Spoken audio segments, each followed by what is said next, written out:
যে সূত্রটা তুমি নবম শ্রেণীতে শিখছো, নবম শ্রেণী, দশম শ্রেণী বা এসএসসি পরীক্ষা পাশের পরও যদি সেই সূত্রটা নিয়ে তোমার কনফিউশন থাকে, তাহলে সেটা কি সূত্র শেখা হলো?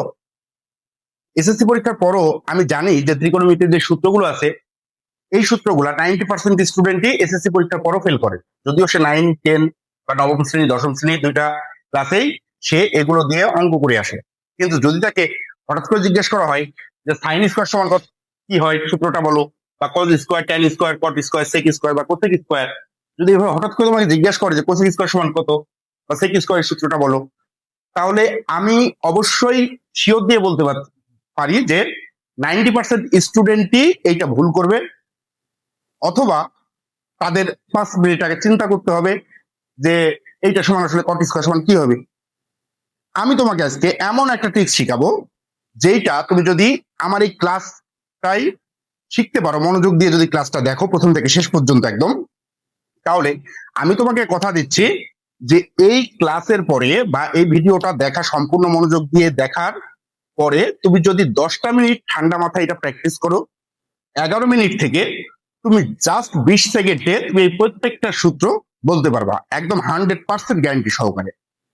আজকে আমরা এটাই শিখবো যে ত্রিকোণমিতির যে অভেদগুলো আছে, sine square, cos square, tan square, cot square, sec square বা কোসেক স্কোয়ার, এইটার সূত্রগুলো অর্থাৎ ত্রিকোণমিতির অভেদগুলোর সূত্র আমরা দেখি যে কত সহজে আমরা বের করতে পারি। আজকে এই ট্রিক্সটাই তোমাদের আমি শিখাবো। চলো শুরু করি। দেখো, আমাদের ত্রিকোণমিতির যে সাইন কস ট্যান গুলো আছে, আমরা জানি যে সেগুলো শুধুমাত্র সমকোণী ত্রিভুজের ক্ষেত্রে প্রযোজ্য। দেখো, আমাদের ত্রিকোণমিতির যে সাইন কস ট্যান গুলো আছে, আমরা জানি যে সেগুলো শুধুমাত্র সমকোণী ত্রিভুজের ক্ষেত্রে প্রযোজ্য। এ বি সি যদি আমাদের একটা ত্রিভুজ হয়, আর এই সি কোণটাকে যদি আমি থিটা ধরি, বি কোণটা হচ্ছে সমকোণ, তাহলে আমরা জানি যে এসি কে বলা হয় হচ্ছে অতিভুজ, বিসি কে বলা হয় হচ্ছে ভূমি, এবং এবি কে বলা হয় হচ্ছে লম্ব। এটা তো আমরা সবাই জানি সমকোণী ত্রিভুজের ক্ষেত্রে। এখন আমরা এই সমকোণী ত্রিভুজটাতে যেহেতু আমরা ত্রিকোণমিতির সূত্রগুলো আছে, এবং আমরা ক্লাস 8 থেকে আমরা শিখে আসছি যে পিথাগোরাসের উপপাদ্য বলে একটা উপপাদ্য আছে। আমার তো মনে হয় যে পিথাগোরাসের জীবনের সবচেয়ে বড় আবিষ্কার ছিল হচ্ছে এই পিথাগোরাসের তোমার সূত্রটা আবিষ্কার করা, যেটাতে উনি বলছেন যে একটা সমকোণী ত্রিভুজের লম্বের উপর স্কোয়ার এবং ভূমির উপর স্কোয়ার, অর্থাৎ লম্বের বর্গ এবং ভূমির বর্গ, এই দুটো যদি একসাথে যোগ করা হয়, তাহলে সেটা অবশ্যই অতিভুজের বর্গের সমান হয়, অতিভুজের বর্গের মানের সমান হয়। অর্থাৎ পিথাগোরাসের উপপাদ্যটা হচ্ছে যে, আমি এখানে লিখি যে লম্ব স্কোয়ার প্লাস ভূমি স্কোয়ার সমান অবশ্যই হবে হচ্ছে অতিভুজ স্কোয়ার, যেটি আমাদের পিথাগোরাসের উপপাদ্য নামে পরিচিত। এটা তো আমরা সবাই জানি, sign square, cos square, tan square, cot square, এটা যদি আমরা নাও জানি সূত্র, এই সূত্রটা সবাই জানি যে লম্ব স্কোয়ার প্লাস ভূমি স্কোয়ার ইকুয়াল হচ্ছে অতিভুজ স্কোয়ার।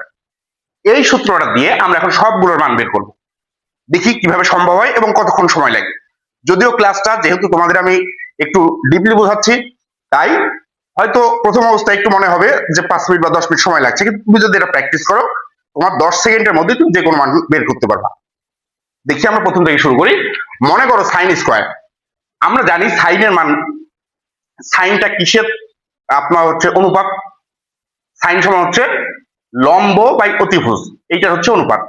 তাহলে সাইন আসতে হলে আমাকে কি করতে হবে, প্রথমে লম্ব নিয়ে আসতে হবে, তাই তো? তাহলে লম্ব যদি নিয়ে আসতে হয়, তাহলে আমার এই তিনটার মধ্যে লম্ব কোথায় আছে? এই যে প্রথমটা হচ্ছে লম্ব স্কোয়ার, তাহলে যেহেতু সাইনের জন্য আমার লম্ব প্রয়োজন, তাই আমি লম্বটাকে এইখানে রাখলাম, লম্ব স্কোয়ারকে, আর এই পারে হচ্ছে অতিভুজ আছে, আমি অতিভুজটাকে সংক্ষেপে লিখছি, অতি লিখে দিচ্ছি অতিভুজ স্কোয়ার, আর ভূমি স্কোয়ার এপারে আছে প্লাস, পক্ষান্তর করলে এপারে যাই হবে হচ্ছে মাইনাস।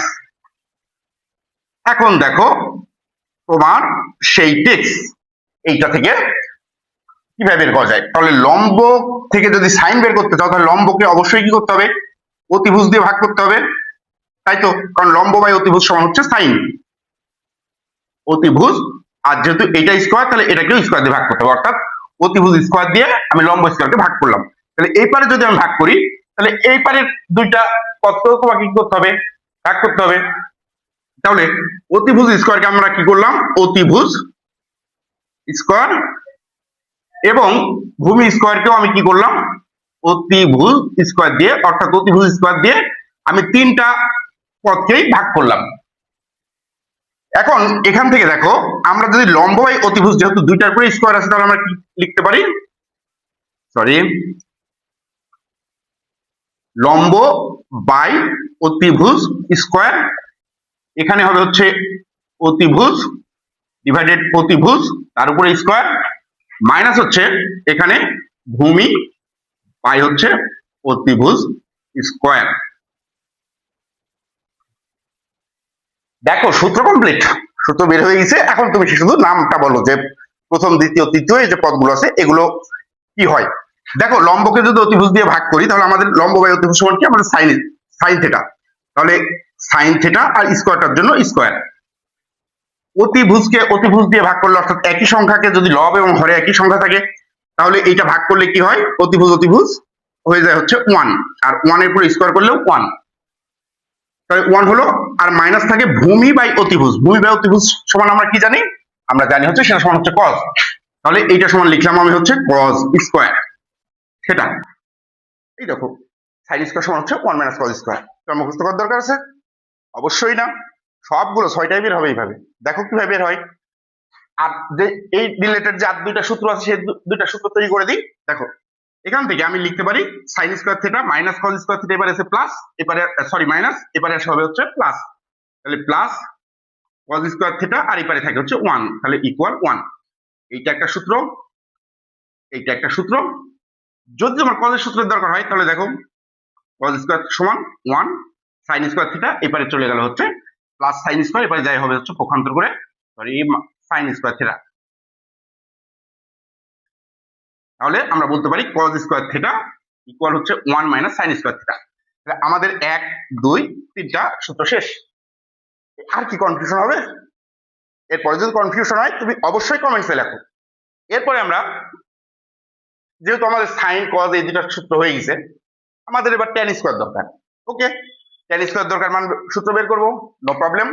আমরা ওখান থেকেই শুরু করব, এই প্রথম থেকে শুরু করে দিব। এখন আমরা জানি tan স্কোয়ার সমান কি, tan সমান কি, tan সমান হচ্ছে লম্ব বাই ভূমি। তাহলে গতবারের মতনই এই যে লম্বর পুরো স্কোয়ার আছে, tan বের করতে হলে কি করতে হবে, লম্বকে ভূমি দিয়ে ভাগ করতে হবে। তাহলে আমি এই লাইনে করে দিচ্ছি, লম্বকে ভূমি দিয়ে ভাগ, এখানেও ভূমি দিয়ে ভাগ, এটাকেও ভূমি দিয়ে ভাগ, আর যেহেতু এগুলোর উপরে স্কোয়ার আছে, আমি ভূমি স্কোয়ার দিয়ে ভাগ করে দিলাম। ওকে, এখন দেখো আমি এখান থেকে কি লিখতে পারি, লম্ব বাই ভূমি, তার উপরে হচ্ছে দুইটার উপরে স্কোয়ার আছে স্কোয়ার, প্লাস এখানে ভূমি ডিভাইডেড হচ্ছে ভূমি, আর উপরে দুইটার উপরে স্কোয়ার, তাহলে এইটা গোটাটার উপরে স্কোয়ার, এইটা হচ্ছে তোমার অতিভুজ, আর নিচে আছে হচ্ছে ভূমি, এইটার উপরে হবে স্কোয়ার। ক্লিয়ার? এখন দেখো তোমার ম্যাজিক, লম্ব বাই ভূমি সমান আমরা জানি লম্ব বাই ভূমি সমান কি, tan। তাহলে এখান থেকে আমি যদি বের করি tan স্কোয়ার থিটা, দেখো প্লাস ভূমি ভূমি কাটটা হচ্ছে 1, তাহলে 1 ইকুয়াল অতিভুজকে ভূমি দিয়ে ভাগ করলে ভূমি বাই অতিভুজ হচ্ছে cos, আর cos এর উল্টা, অর্থাৎ ভূমি যদি নিচে অতিভুজ উপরে, অর্থাৎ লবে অতিভুজ যায় এবং হরে যদি ভূমি আসে উল্টায় যায় cos এর, তাহলে cos এর বিপরীত অভেদটা হচ্ছে কি আমাদের sec, তাই তো sec, তাহলে অতিভুজ বাই ভূমি হচ্ছে sec, তাহলে আমরা লিখলাম এখানে হচ্ছে sec স্কয়ার থিটা। ওকে, আমাদের নেক্সট সূত্র complete, tan square theta plus 1 equal sec square theta. এখন যদি তোমার দরকার হয় tan স্কয়ার থিটা, তাহলে তুমি এখানে কি করবা, sec স্কয়ার থিটা আছে প্লাস 1, যেহেতু এই পথে আমার দরকার নাই, খালি tan স্কয়ার দরকার, তাহলে প্লাস 1 কে এবারে পক্ষান্তর করলে হবে হচ্ছে -1, দেন আরেকটা সূত্র কমপ্লিট। আর যদি আমি শুধু tan স্কয়ার sec স্কয়ারের সাথে চিন্তা করি, তাহলে দেখো এই পারে আছে হচ্ছে sec স্কয়ার, আর tan স্কয়ার পারে আছে প্লাস, যদি এই পারে যায় তাহলে এই পারে থাকে কি 1 ইকুয়াল, এই পারে থাকবে হচ্ছে sec স্কয়ার থিটা, আর tan স্কয়ার থিটা এবারে প্লাস, এবারে যাই হবে হচ্ছে মাইনাস। অর্থাৎ আমরা বলতে পারি যে tan square theta sorry sec square theta minus tan square theta সমান হচ্ছে a is a 1। তাহলে আমাদের নেক্সট ওখানে তিনটা হয়েছিল, এটা 4, 5 এবং 6, 6টা সূত্র কিন্তু একদম কমপ্লিট। তাহলে আমাদের কিন্তু অলরেডি 4টা অভেদের মান বের হয়ে গেছে, সূত্র বের হয়ে গেছে।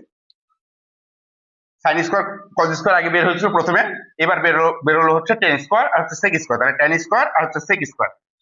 আমাদের বাকি থাকলো আর দুইটা cot স্কয়ার থিটা বাবা আর হচ্ছে cosec স্কয়ার থিটা বাবা, এই দুইটা বাকি থাকলো। আমার মনে হয় এই দুটো শেখানোর দরকার নাই, তোমরাই পারবা। একটু ভিডিওটা পজ করো এবং এটা একটু প্র্যাকটিস করো, 2 মিনিট প্র্যাকটিস করো, যদি না পারো ভিডিওটা আবার শুরু করো। যাই হোক, তুমি প্র্যাকটিস করতে থাকো পজ করে, আর আমি এখানে শেখাতে থাকি। এটা হচ্ছে যে আমাদের বের করতে হবে হচ্ছে তোমার cot স্কয়ার মান। ওকে, আমরা এটা মুছে দিলাম। আমরা শুধুমাত্র প্রত্যেকবারই কি করব, পিথাগোরাসের উপপাদ্য থেকে শুরু করব। এই পিথাগোরাসের উপপাদ্য এইটাকে আমি বিসমিল্লাহ বলে শুরু করব এবং শেষে ফি আমানিল্লাহ বলতে বলতে যেটা আমাদের সূত্র বাড়াবে সেটা দিয়ে আমরা ফি আমানিল্লাহ বলে দেবো, তাহলে হয়ে যাবে, বা খোদা হাফেজ বলে দেবো। ওকে, আমরা তাহলে বের করবো cot স্কয়ার। cot সমান আমরা কি জানি, cot হচ্ছে tan এর উল্টা, tan সমান হচ্ছে লম্ব বাই ভূমি। তাহলে যেহেতু cot হচ্ছে tan এর উল্টা বা বিপরীত অভেদ, তাই আমরা বলতে পারি যে cot হচ্ছে ভূমি বাই হচ্ছে লম্ব, অর্থাৎ ভূমিকে লম্ব দিয়ে ভাগ করলে আমরা পাই হচ্ছে cot থিটা। তাহলে আমাদের ভূমি কোথায় আছে, এই যে ভূমি বাবা এখানে আছে। তাহলে ভূমিকে আমি কি করব, লম্ব দিয়ে ভাগ করব। তাহলে প্রথমে আমি ভূমিকে আমি ভাগ করে দিলাম হচ্ছে লম্ব। তাহলে এইটাকে যদি আমি লম্ব এবং স্কয়ার থাকার জন্য স্কয়ার দিলাম, লম্ব স্কয়ার দিয়ে যদি এটাকে ভাগ করি, তাহলে এইটা আর এইটা কি দোষ করলো, ওদেরকেও আমাকে কি করতে হবে, লম্ব স্কয়ার দিয়ে ভাগ করতে হবে। তাহলে এইটাকে আমি কি করলাম, লম্ব স্কয়ার দিয়ে ভাগ করলাম, এটাকেও আমি লম্ব স্কয়ার দিয়ে ভাগ করে দিলাম। এখন দেখো কি হয়, এখানে আমি লিখতে পারি হচ্ছে লম্ব স্কয়ার আচ্ছা কেটে দিলাম একবার, আর ইয়ার করছি না, যেহেতু তুমি বুঝে গেছো। লম্ব স্কয়ার কাটলে হচ্ছে 1 প্লাস এখানে থাকে হচ্ছে ভূমি বাই লম্ব, তার উপর স্কয়ার হবে। মনে করো এটা হবে হচ্ছে লাস্ট, আমি মুছে দিচ্ছি এজন্য এটা লিখলাম। তাহলে ভূমি বাই লম্ব রেখে আমি পুরোটার উপর স্কয়ার দিলাম, এখানেও সেম অতিভুজ আর লম্ব রেখে তারপর স্কয়ার দিলাম।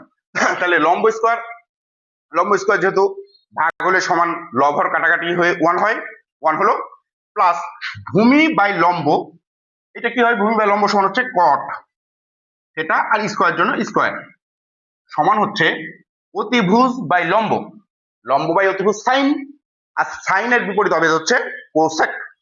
তাহলে আমরা এটার জন্য লিখবো হচ্ছে কোসেক স্কয়ার থিটা। কমপ্লিট আমার সূত্র। তাহলে আমরা লিখতে পারি কি, যে অতএব